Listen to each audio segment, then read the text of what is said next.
anime seasons. I skipped last week because as of stuff going on and because I just never got to it. But also because I wanted to wait because Sunday marks the first episode of a new show.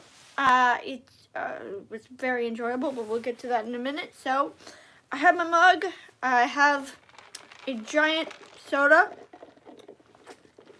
So without further ado, one thing before we start doing this, I have not decided this yet, but this may be my last season for shorts because I don't feel the need to have anime recap shorts on the channel if I'm doing a weekly live stream anyway. And plus, they're kind of hard to keep up with, and I often have trouble deciding what I'm going to say in those shorts. So, I don't know if I'm just going to stop halfway through, but if you don't see any more shorts after this, that will be why. Because I just feel like it's kind of redundant, and I just have trouble deciding what I'm going to say. But this is the cut. We are going through. And first and foremost, Rondo of a Reincarnated Princess is okay. At this point, they're just kind of basically learning magic. Something happens this episode. Did something significant happen this episode? I don't remember.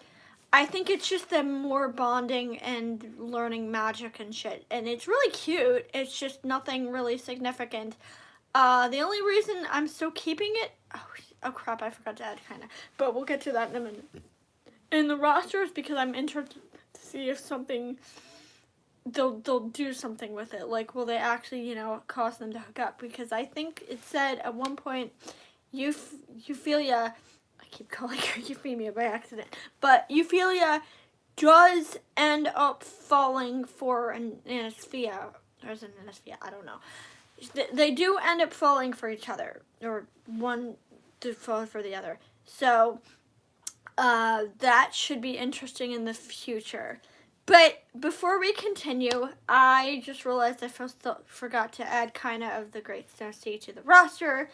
And at this point in that show, they have gone and they're now at the Snow Sea, which I thought they said would take 30 days, but I guess they couldn't wait that long in the story or something. So they go to the Great Snow Sea. She gets kidnapped by people. The episode 4 is just basically them climbing down the cliff, which was not even slightly interesting. It was very, very boring. But episode 5, they go to the Great Snow Sea. She gets kidnapped by people, and he goes and he meets her brother. And I'm so glad he did, because I waited through this whole show for Ayumu, and I'm glad it didn't take that long, because if I had gotten to episode 7 without meeting him, I would have been very pissed. But he meets her brother, and her brother's like, "Oh, I'm coming with you," and that's where we're at in that show. They're gonna go rescue Kinda from this group, and we also basically reiterate the thing about the water, that the water is drying up, and that this group of pirates is... I don't remember whether they're trying to... I guess they're trying to steal water. I kind of hope they do the thing where the people are like, "Hey, we don't want to do this, but we don't really have a choice because y'all are hoarding the water and we can't live without..." You can't really live without water, so I don't exactly necessarily disunderstand. I know that's not a word. I'm sorry. That's not a word. But they're hoarding, or they have water and the other people don't, so I kind of understand where they're coming from. But she basically gets kidnapped by these people, and that's where we're at. So, next is Sugar Apple Fairy Tale. Okay, so I kind of found this show anticlimactic so far, because if you guys remember her crappy incel friend person, I hate him, but he left them for dead, and he takes their stuff, and he goes and he he tries to enter it in the candy making contest, but she exposes him and then she smacks him, which is actually really satisfying, which is actually really satisfying, but that's another story. So not a lot has happened. She in episode 5, she goes to this guy who's kind of hot, actually, now that I think about it. He's kind of hot, but he's kind of hot. She goes to this guy and she's like, hey, I want you to teach me to make sweets. And then this woman comes in and steals the sweets. Oh yeah, and she returns shells, or tries to return, or I don't know if she tries to or if she actually does, but Shell decides to stay with her for some stupid reason. I guess because he's the obligatory love interest, so he has to stay with her. Otherwise, you won't have a romance. But she goes to this, and she's like, hey, I want to learn to make sweets. And she like stays up all night to make this thing. And then this noble woman comes in and her servant tries to steal it. And then she's like, oh, I switched the thing with a fig. And it's just so boring. It's so uninteresting. And the only reason I'm sticking by it is because at least this isn't one of those things where like they go from country to country and like solve all the country's problems and they meet different. I'm sorry. I know people are gonna say, what's it called? King's Journey was really good. Those stories bore me so much. I like an actual plot. I don't like these linear, open-ended, oh, hey, let's go to place B and meet. I don't like stories like that. I'm sorry. They don't interest me.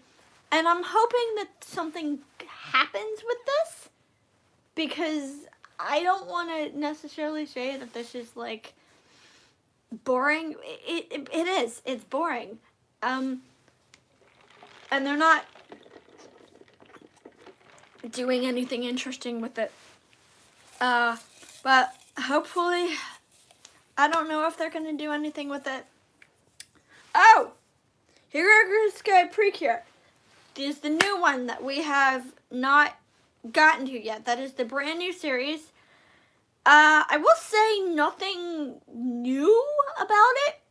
It's basically the same story of girl getting a power. She has to fight the monster.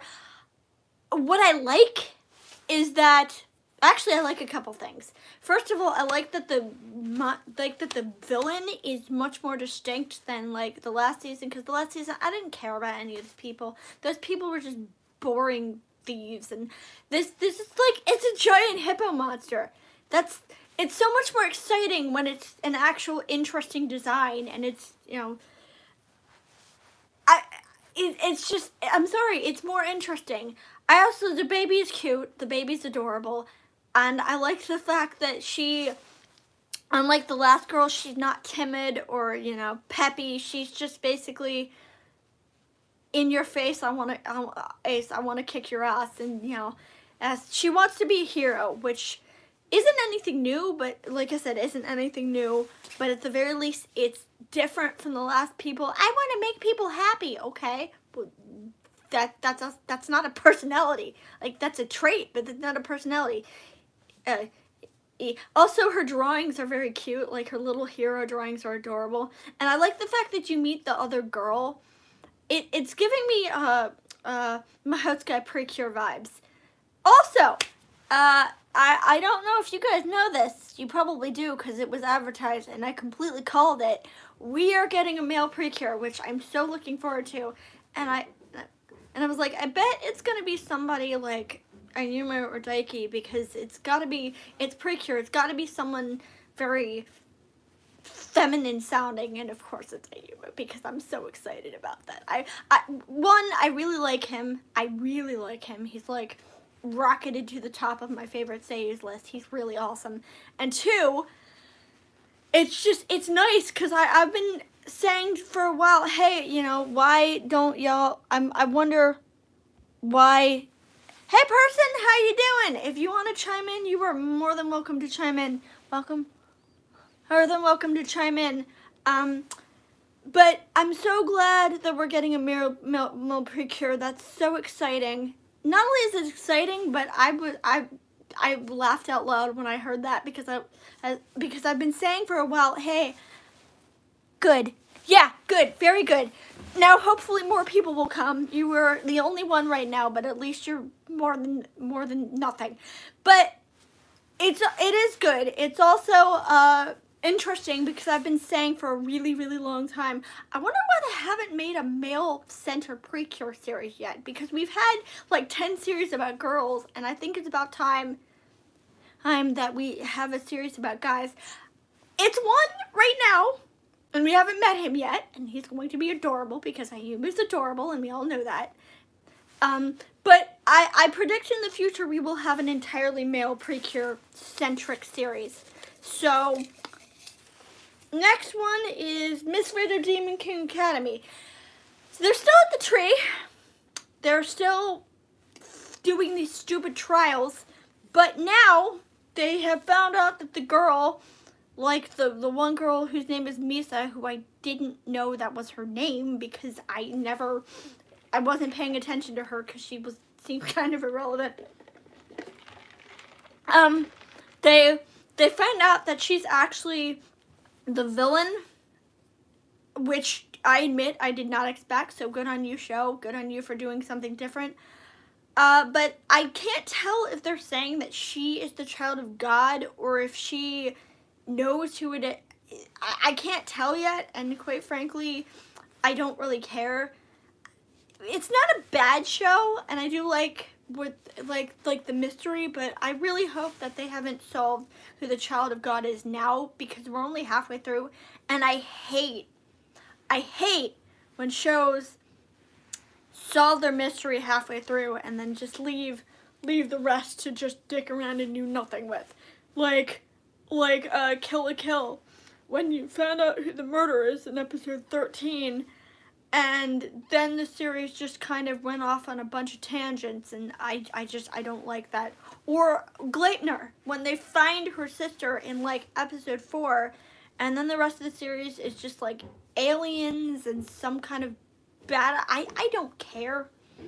I want to savor the mystery.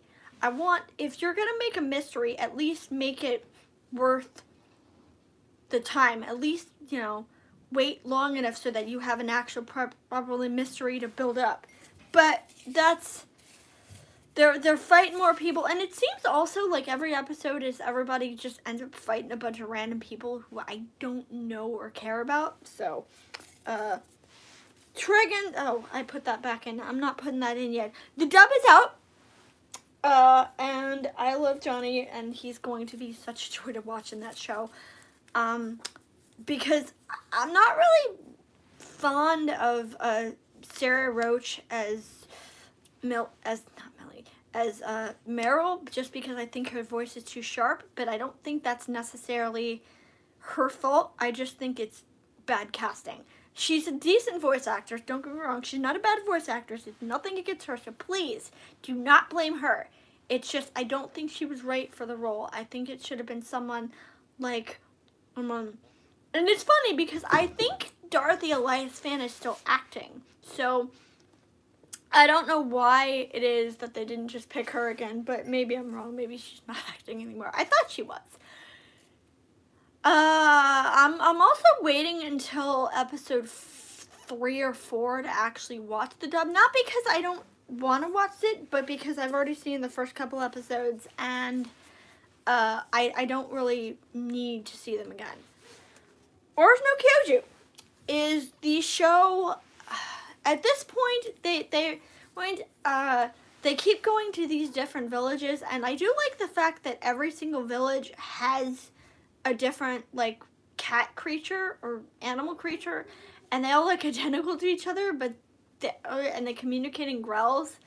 I actually think that's kind of adorable. And now they've picked up like a girl with rabbit ears and a guy who is very generic, and now they're like trying to save this village, and I don't know what the point is. Honestly, I don't really know why they're doing any of this. I don't really know, I hope they get somewhere with it, but that they're going to find this thing, I think. I don't know. I really don't know. And it's not a bad show. Okay. It's not like the worst show ever. It's very generic, but it's better than some things I've seen. Like, I've seen a lot of really garbage shows, but next one is going to be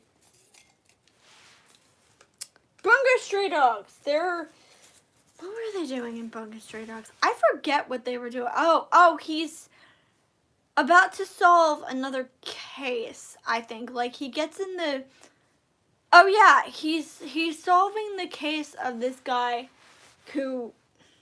I forget what he did, but he basically gets in the passenger seat with this guy, and the guy's trying to get away. And that's one of my favorite tropes, honestly, is where the villain is there, but he doesn't think the hero know it's him. And so he's trying to outwit the hero by arguing his way out of it. I love that trope. I think it's really funny, especially when he gets more and more frantic and more freaked out, knowing that he's not going to... My mom is downstairs, so she doesn't want me wearing this. But that's where we are in that show. I don't know why it is that we haven't gotten to them actually forming the agency. Also, apparently, I don't know if I mentioned... Oh, the person's gone. Okay, bye, person. I'm sorry that you're gone. I'm sorry if you got bored with me. I can't really do anything about that. He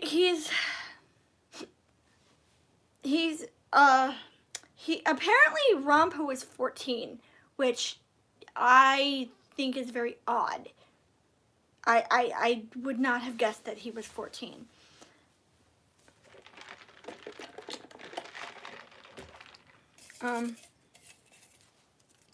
Revenger, I'm gonna tell you, I'm not enjoying this show. And the reason I'm not enjoying this show is because, as I said in a previous week, all of the villains are very surface level. They're very blatantly bad people, and it just doesn't seem like the show wants to do anything with its premise. This week, we do find out that, first of all, they officially identified Neo as a boy. So, last week when the wiki, I thought it was lying when it said Neo's a boy. Nope, Neo's a boy. Even though Neo cross-dresses and dresses and is a very, very androgynous. But nope, Neo's a boy. But he used to belong to this circus, and this circus comes back to town, and the circus is kidnapping children.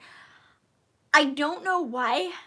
Maybe I missed it, but I don't think the show was ever clear why they're kidnapping children. I guess it's to, like, sell or eat. I don't know why, but... Or maybe, will we see the villain Doan torture, like, maybe it's just because they're doing bad sexual things to them. It's entirely possible that's it. Because we do see the villain Doan strangle Neo and talk about how he owns him, so it's entirely possible this is just, like, sexual torture, I guess. But he kills him. It's nothing spectacular. It's nothing groundbreaking. I do like Schadenfreude, but the problem is that, like I said, it's so on the nose and it's so open that it's just not fun. I'd like to see an episode where they kill someone who deserves it, but you know.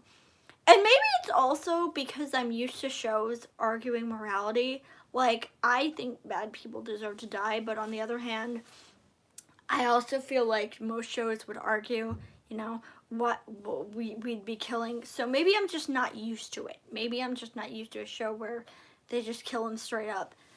maybe I just have to get used to that. Let's see, next one. Spy Classroom.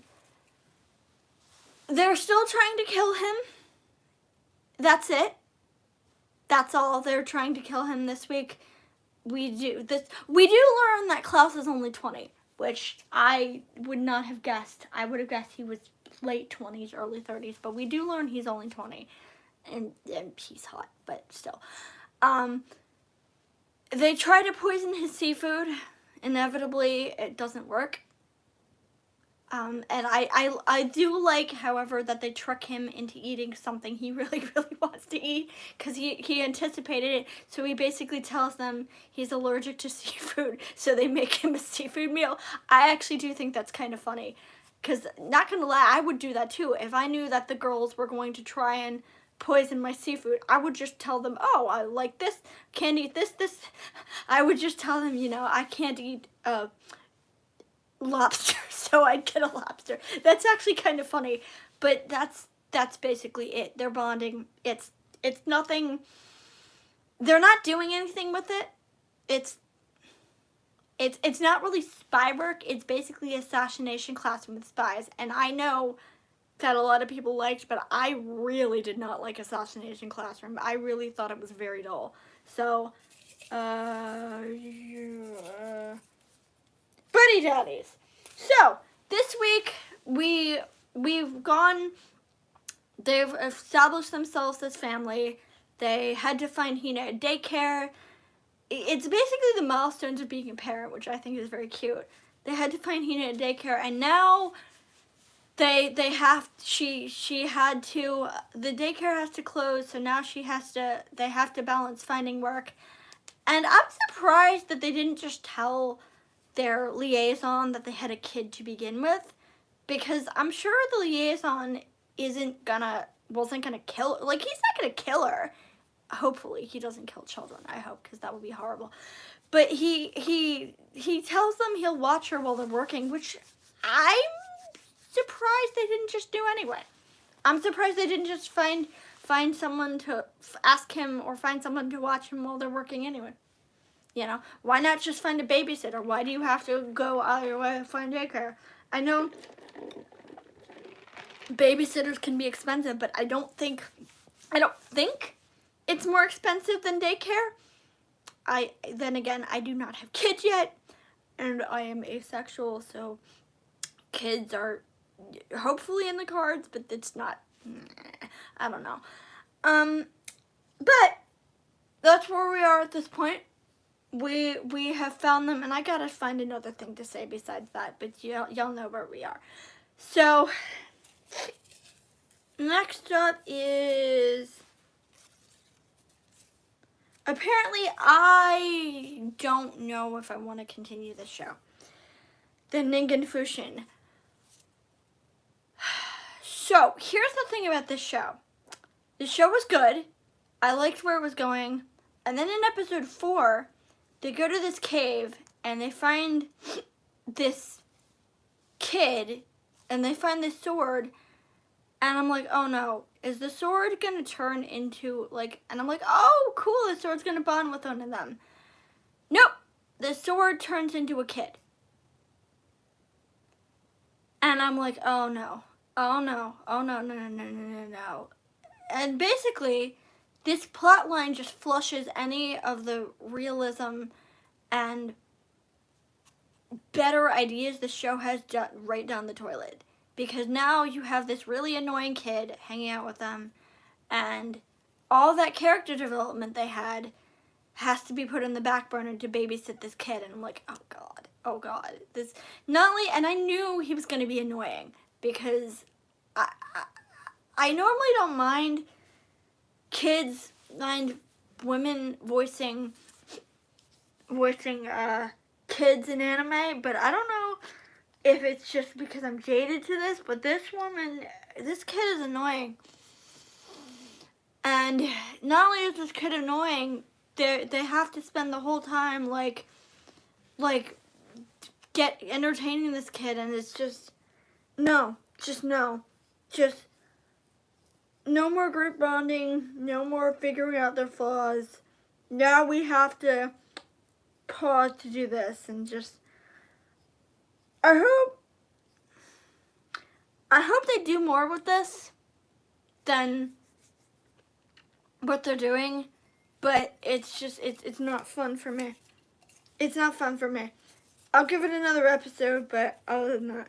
And now, speaking of which, speaking of a show which I will give one more episode to, Endo and Kobayashi Live. Nothing has happened yet. I mean, we get to see a lot of Endo and Kobayashi in the real world, and we do meet June's character, whose name is like, I forget his name, but we meet him, and I have a feeling this game has something to do with him, but like in the Otome side, nothing has happened. We meet Fine's mother. That's literally it. We meet her mother, and her mother explains how she like had to flee from a bad relationship, and that's nice. But we haven't gotten any romance. It's supposed to be an Otome game, but we haven't gotten any fucking romance in this Otome game. How are you 5 episodes in, and we're playing an Otome game, but the only romance we seem to be getting is the main characters, which again fuels my theory that this show would work a lot better if we did not see Endo and Kobayashi. If they were there and we could hear them talking, but we didn't know what they looked like, and that was the joke. And the whole show was focused on the game with commentary from the narrators, who were supposed to be God. That would be a much better premise, in my opinion. And I mean, it's cute to see Endo and Kobayashi flirt, but it's not anything I really have interest in, and it kind of breaks the idea. And it's sad because I really wanted to like this show. Also, I don't think y'all know what a tsundere is, because nothing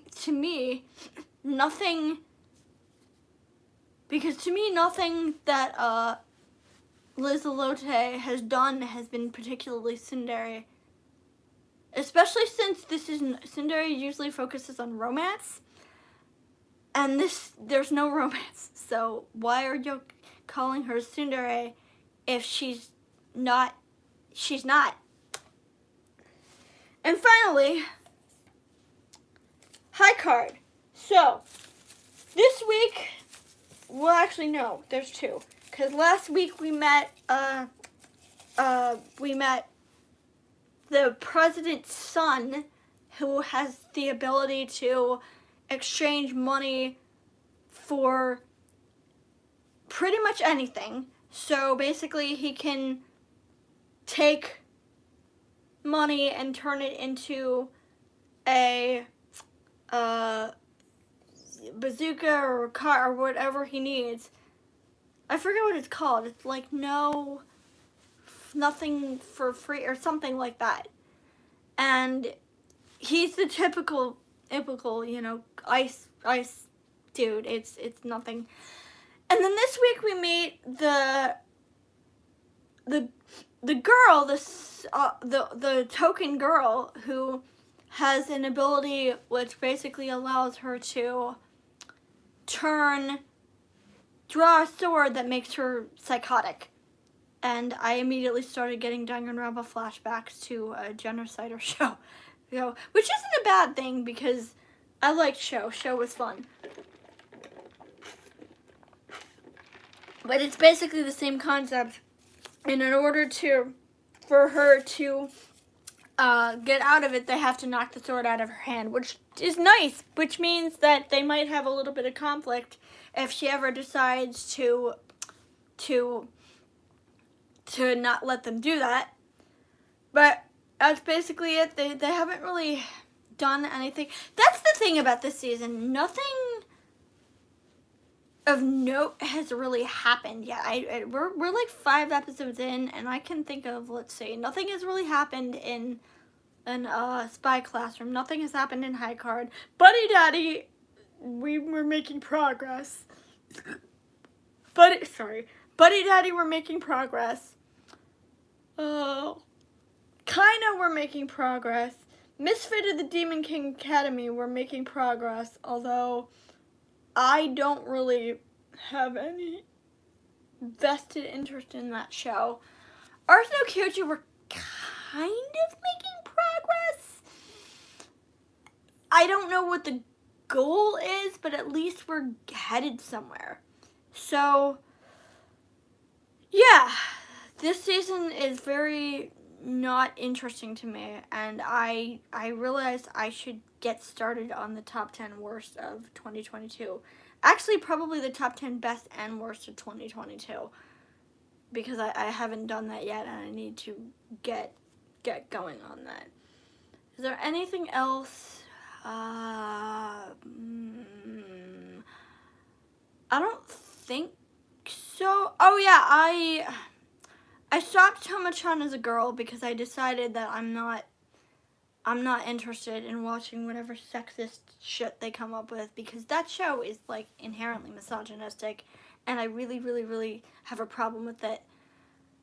And every week they pull something new, like I think this week the problem is June being really controlling and really jealous.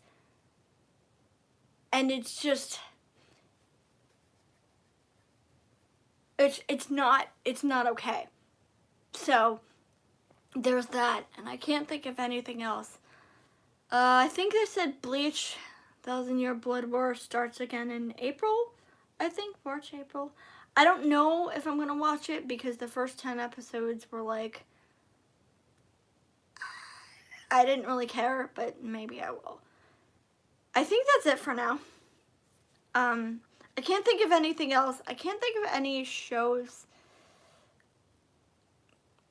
No, I can't think of any other shows that I need to cover because I think all the shows have been taken care of and they're now all safely in the pot. Oh, well, except for Kinda, but I'll add that in the pot next week. I think from now on, I'm going to aim for Sundays because Sundays are when Hirogar Sky Precure comes out. So that's what I'm going to aim for, is Sunday for these from now on. I will announce if I decide I'm going to stop the oh god, what was it? The shorts, but I haven't decided yet. I might make this week and then decide. I might wait until next season, but nobody's here right now, so I'm just gonna stop right now. If you guys like this, I will see you on Sunday. As I said previously, I have a Patreon, I have an Instagram, what else do I have? I do have a TikTok. I just haven't used it in a while. I just haven't used it in a long time, and I need to start doing that again. I have a Rumble where I post other stuff when I need to post stuff that's not anime or cartoon related. I have a Tumblr where y'all can ask me questions, but I think that's it for now. I think that's all there is for this week's Anime and a Mug. So I will see you guys on Sunday.